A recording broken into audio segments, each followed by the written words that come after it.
Hi, this is Bhavna Thakkar. As you all know, Jetpack Compose is Android's modern toolkit for building native UI. Welcome to my new series of workshops on Jetpack Compose. If you want to get a brief of what is Jetpack Compose and why use it, I recently spoke at DevFest India 2021 about it. You can find the link in the description. This first workshop is focused on Jetpack Compose basics, and I plan to do more workshops on Jetpack Compose advanced topics. So please like, share, and subscribe to my YouTube channel and click on bell icon for notifications. In this basics workshop, you will learn how to build basic UI components like text, image, button using Compose. You'll also see what is horizontal and vertical linear layout equivalent in Compose, how to apply material theme to the UI, how to manage state in Compose, state hoisting, and recomposition. Let's get started. In order to build apps using Compose, you need Android Studio Arctic Fox or later version. Launch Android Studio and on the welcome screen, click on New Project. Select Empty Compose Activity. Click Next. Give your application a name.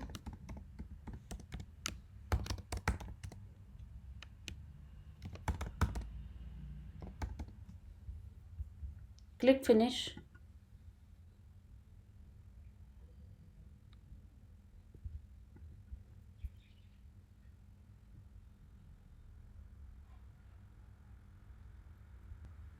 Go to App Modules Builder Gradle and see the dependencies added with Compose version. Now, if you are adding Compose to your existing project, you have to add these dependencies manually. Go to project level build.gradle and update the Compose version to latest. Now, at the time of this recording, it is 1.0.5. By the time you do some practice on Compose, check the latest version and then update accordingly. Kotlin Gradle plugin is also 1.5.31.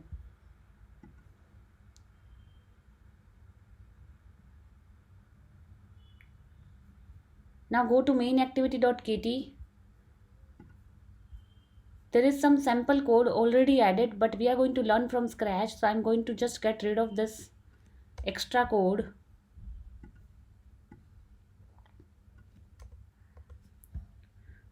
In your traditional XML based approach, what we used to do is say set content view and then pass on the layout XML file.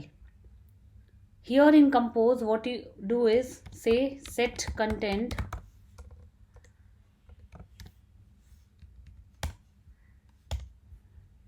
command click on Mac or Alt enter on Windows for set content to see what it is. It's an extension function on component activity.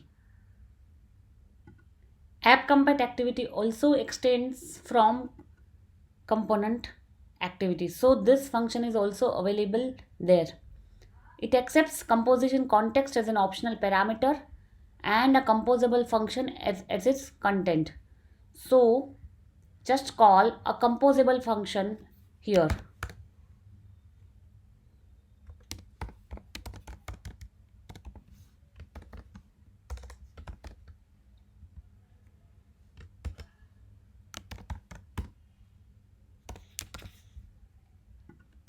Outside the class main activity, create this function.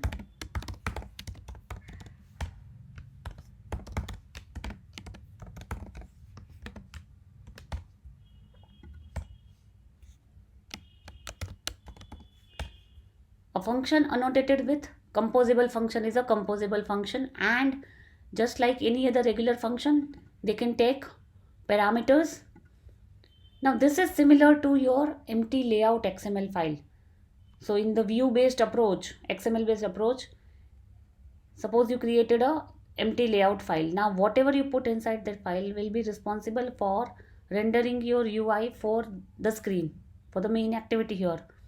Same will happen with Compose, but now everything is in Kotlin, nothing in XML, the single language we will have with Compose.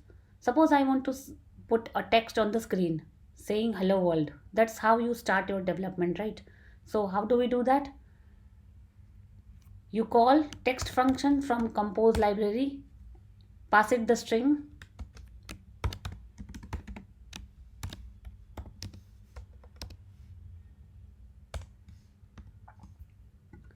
That's it.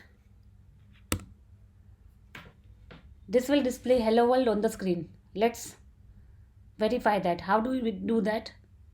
In order to see compose in action, you don't have to run it on an emulator or device. You can directly preview it in the split mode.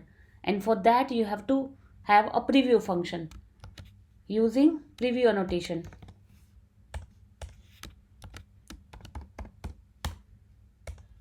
And just like Kotlin coroutines, a composable function can only be called from another composable function.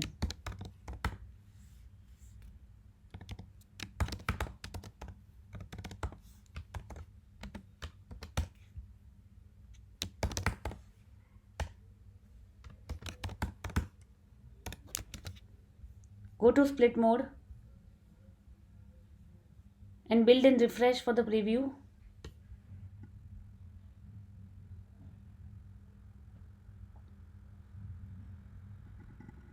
You see hello world on the screen. Preview also displays the name of the function you are previewing.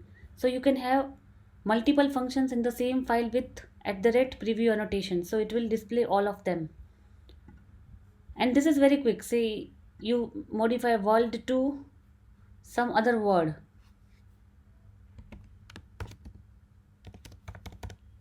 It quickly updates. Now command click on the word text here. This is a function from compose library, and see the parameters it accepts, text that we specified. Modifier will come to modifier very soon. Modifiers either decorate or add behaviors to compose UI elements. We'll see that very soon. There are other parameters like font size, font style, weight, maximum lines. If you try to relate this to XML layout file, these are one or the other attributes in the XML for the text view you used to specify. Now return to main activity. In the project window, when you created a template using empty compose activity, it created a package theme, and there are 4 files: color, shape, theme, and type. By default added. Go to theme.kt and you see dark and light color palette. The other colors you can override, and see this, a composable function with the name which is dependent on your application name. It checks whether the system is in dark theme, then decides the colors, and then applies material theme. So, and this function accepts a composable function as its content. So this is how and why compose is said to directly be linked to material design and material design components, and it is easy to apply now material theme to your UI. All you have to do is wrap your composable inside this theme.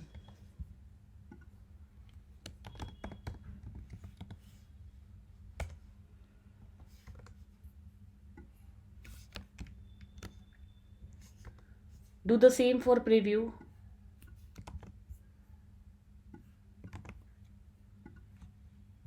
Now suppose I want to give a background to this text. I'll use surface from material,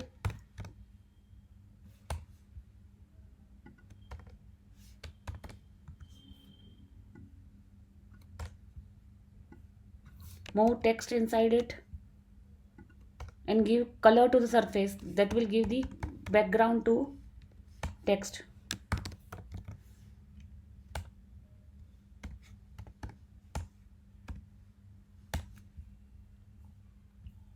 Go to split mode, refresh the preview,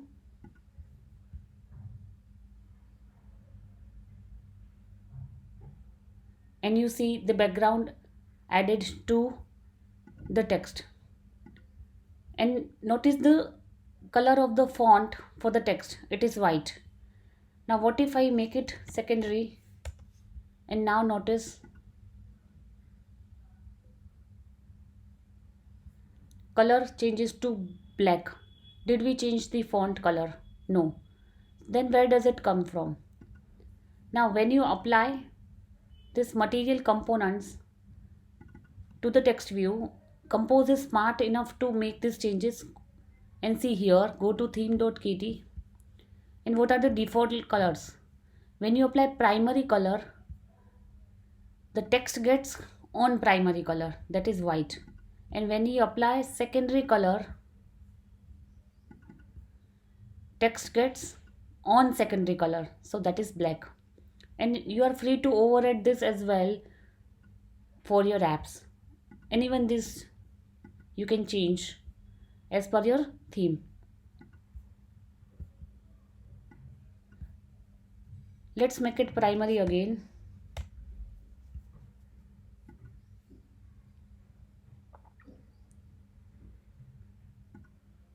Now if you want to add image, how do you do that? You call image from Compose library. Here I want to give a drawable for the image, so I'll call it r dot drawable dot hello. We will put one hello.png file inside drawable very soon.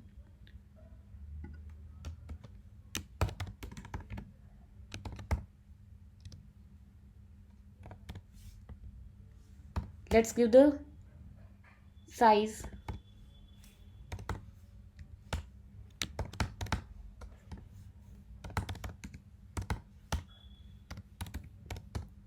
You specify the size using the dot notation, as there are extension functions created now for integer and floating point for conversion to dp. Now go to resources drawable and add one hello.png. I take this png file, add it to drawable.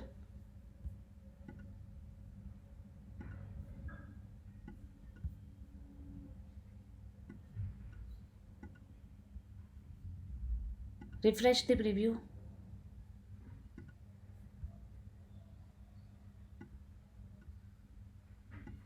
You see the image in the text, but they are one above the other because there is no layout. How do you apply layout in Compose? Now let's first take linear layout. And when I talk about horizontal linear layout, they are elements are arranged one after the other in a row. What is the keyword? Row. So the equivalent of horizontal linear layout in Compose is a row. Just move these two elements, the text and the image, inside row, and this is equivalent to adding them to a horizontal linear layout. Also I want image to the left of text, so image will come first, move it before the text. Again build and refresh. If you don't see a refresh button, just switch between code, design and split view, and you see this refresh.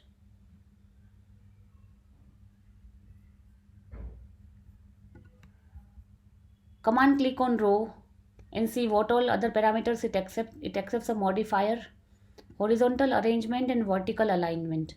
Content we have already given. Horizontal arrangement and vertical alignment, let's give that.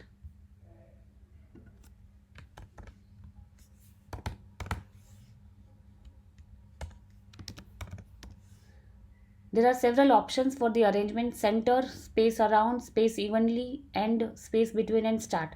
You can explore this. Let's give center. So this specifies how elements are arranged horizontally, and vertical alignment. Center vertically, bottom and top. So let's select center vertically. Build and refresh.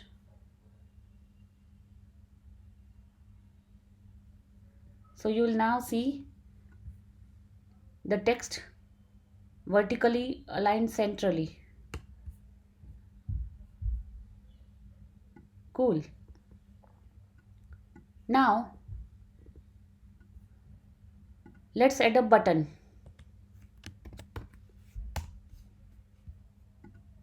Using button, and we call that button as click me. Again we want to give some layout to this, so I want button below this row, so I want two elements to be arranged vertically. Equivalent of vertical linear layout is column, because they are arranged in a column. So what we'll do is create a column and move this row and button inside the column, so they will be displayed one below the other. This will be the first element of column, this will be the second one, and see by just refreshing the preview. Cool. Add some modifier to the button. I make it outlined button to just give it a variant.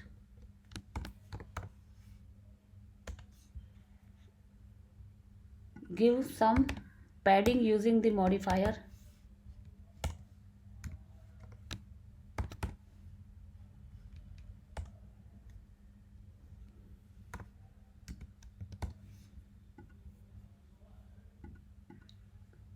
Refresh the preview.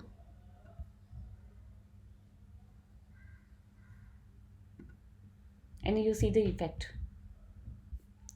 Just like you provided horizontal arrangement and vertical alignment for row, you can also give vertical arrangement and horizontal alignment to the column. That you can give to the column while practicing, and I leave it as a homework for you. So let's move on to the next topic. You can also supply a list to your composable function and include statements like if or for loops inside the composable function. To demonstrate that, let's modify this name to a list of strings. I modify it to names. Initialize this here itself.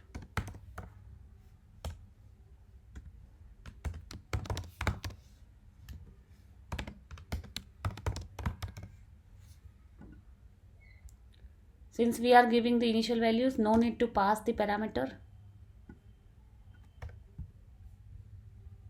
So there is a list here, and now what we will do is iterate through this list. For that, you create a for loop. For loop will iterate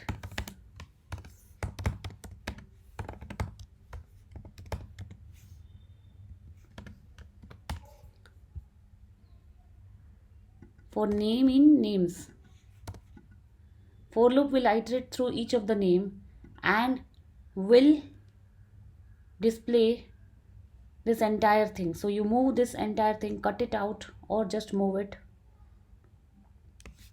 up inside the for loop. So each name will have this UI and the entire component that is created for each name. How do you lay out each of the name one below the other? Then for that you need to create a column. So we move the components inside the column. Inside the column I am going to move this for loop.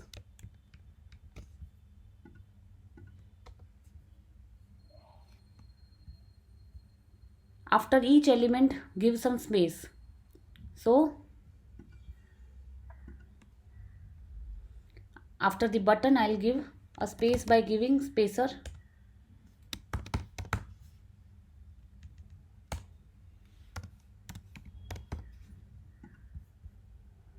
Go to split mode, do the preview and see whether it works correctly or not and how does it display. You see the difference? Today we are just saying only two values I have. For recycler view, there is something called lazy column and lazy row that will come to in the later episodes. Material design is built around three pillars: color, shape, and typography. Let's apply each of these to the text view one by one. So, text view is here. I apply color to it.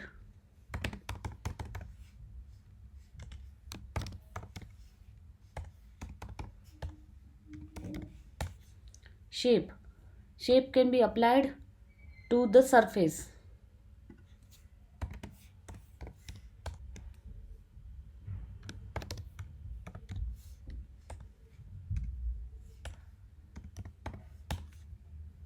This gives a rounded corner shape to the text view. Command click on small and see this is a small is a corner based shape, rounded corner shape 4dp.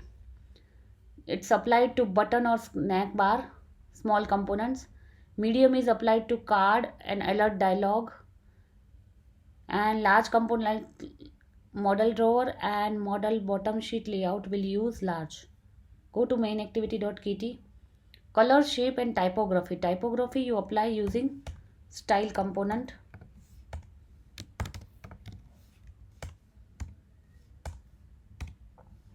See the option. Body 1, H1 to H6, subtitle 1, etc. So we take it, the first one. Build and refresh the preview to see changes in the text. Congratulations. Now let's learn how does Compose manages state. Suppose there is a requirement when the user clicks on click me button, it should display clicked. And again when he clicks on clicked, it should display click me. So we want somehow Compose to remember the state of the UI elements. And how does Compose remember and manages the state? That we will learn now. Now there are two items in the list. So when we iterate through for loop, each of the item, each of the name will have the button. There are two buttons right now, right? And we want Compose to remember the state of each of the buttons. So we create a variable inside the for loop.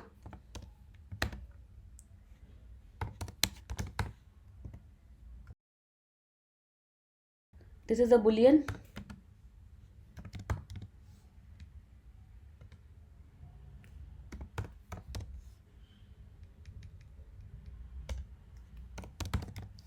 Initialize to false, but it gives me error because we have to add Compose runtime for this. Add Compose runtime dependency.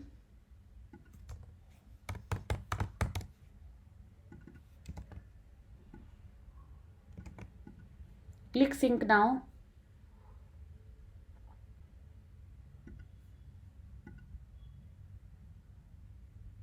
When you are using property delegate, you have to add the Compose runtime. Import get value and mutable state of. You see at the top you have added Compose runtime. So what is this statement? I'll just make it one line.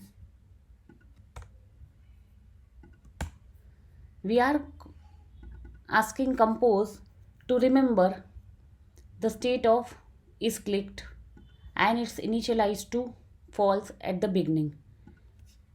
Create two more variables for button text and button color that will depend on whether the button is clicked or not.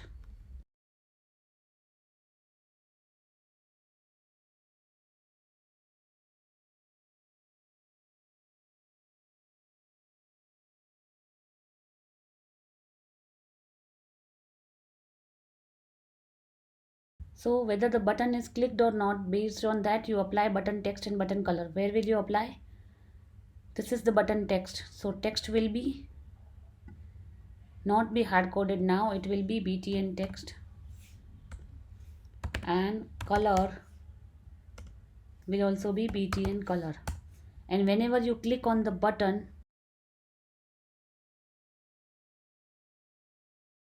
now in order to see this in action, you have to run it on a device or emulator. Clicked. So see, first is clicked, the second one is not clicked, because this is clicked will be private to each of the name, and it will remember the state of each of them. If you move this outside the for loop, it will become common, and changes to one button will apply to next as well, so that will be a kind of bug. Now let's move on to one more concept in Jetpack Compose: state hoisting.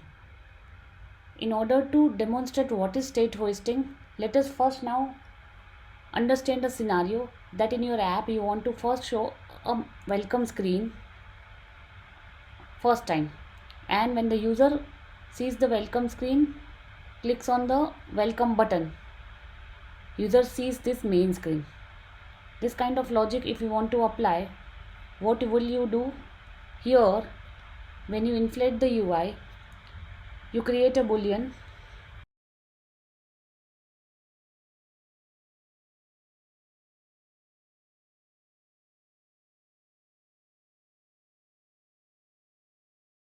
by code convention. You should write composable functions with upper camel case conventions.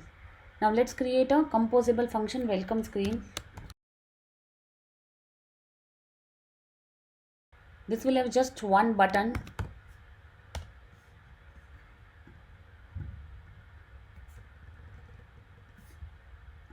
and text welcome.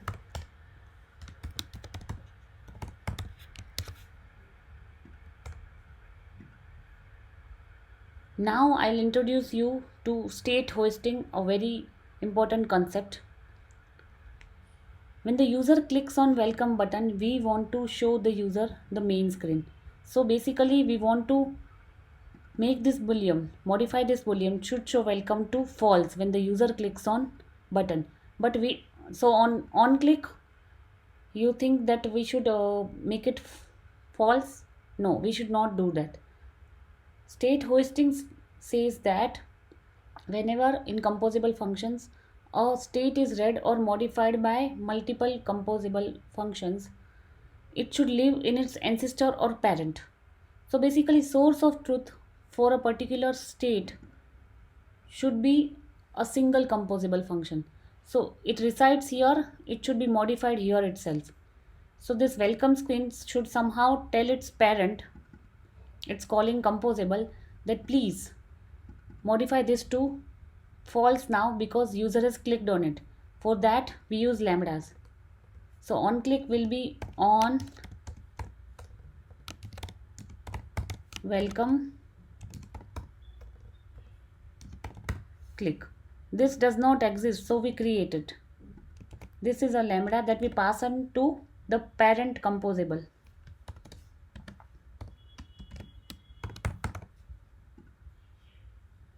And here on welcome click, we make should show welcome to false. There is only one argument, you can move out of parenthesis. So this tells you how you should modify the state. Build and run. Click on welcome.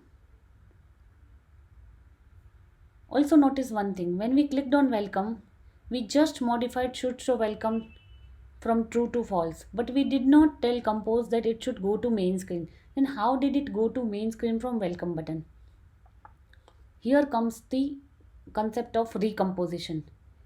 In Jetpack Compose, it remembers that what all composables are dependent on a particular state. So when you clicked on welcome, you modified the state for should show welcome. So all the composables that are dependent on should show welcome will be recomposed. They will be called again.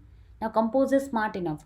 So the other composables in your UI which are not impacted will not be called. So this improves performance, and at the same time because this was modified, this particular block will be called again, and it will see that it is false now, so it will call main screen, and this is how you land here without writing the code that user should be taken to main screen when the welcome button is clicked. I hope the two important concepts, state hoisting and recomposition, are clear to you now. That's it, folks. We have covered some basic concepts in this workshop, and stay tuned to my channel for advanced workshop on Jetpack Compose. I'll also push this particular piece of code to my Git repository and provide you the link in the description. Till then, happy coding and see you in my next video tutorial.